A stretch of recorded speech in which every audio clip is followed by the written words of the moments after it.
Okay, one of the biggest things that we as therapists need to take into account when working with children or adolescents is their physical safety. And the reason this is so important is that as a therapist, if we are not concerned about the physical safety of a child, we actually can't meet with them and work with them on a relational, mental, and social level. The reason being, if we are working with a adolescent or a child who is living in a traumatic or crisis-filled situation, or maybe living with their abuser, whether that's their parent or another sibling or those sorts of things, if we send them back into that environment, what we're doing basically is erasing everything that we would have talked about in that session, because we are not allowing the child a safe environment to actually be able to process through their emotions and their experiences.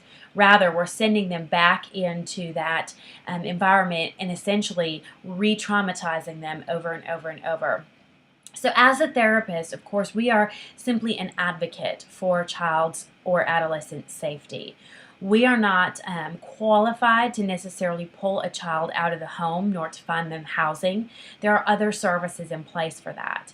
But it is our job to be watching for that, to be very, very keenly aware of if there's some sort of dynamic going on into the home that is allowing the child to feel unsafe. Now, of course, confidentiality is always an issue, and that is true with children and adolescents also.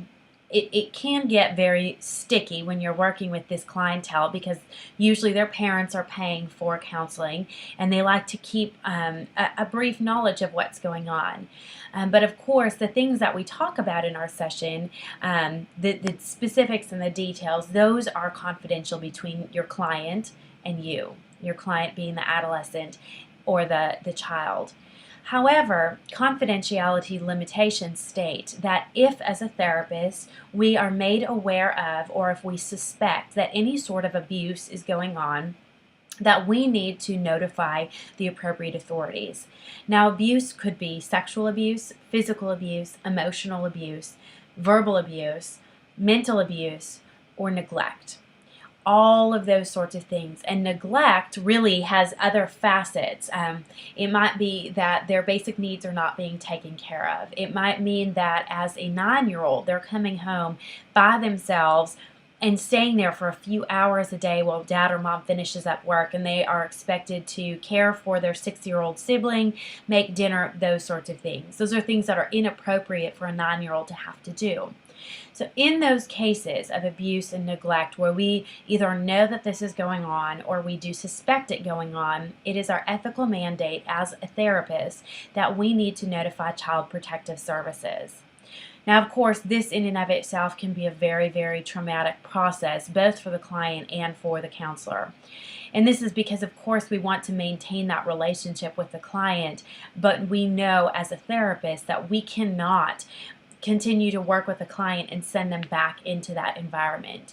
So of course we have to see things from a much wider view and allow ourselves to continue to tell us that we are doing this for the best interest of the client, to keep them safe, and so that even if that relationship is cut off because trust is breached, that we did it because we believe in the safety of that client and we're hopefully setting them up to be in a much safer environment.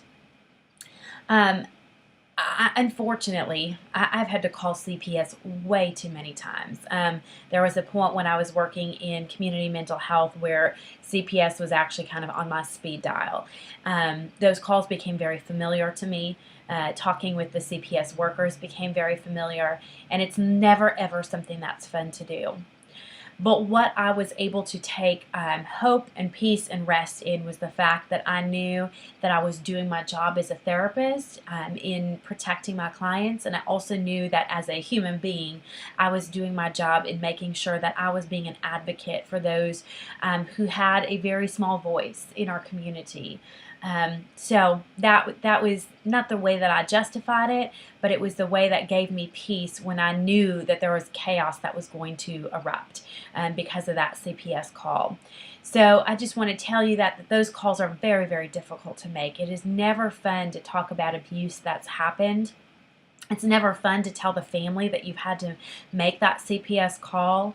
It's very awkward. It's very uncomfortable.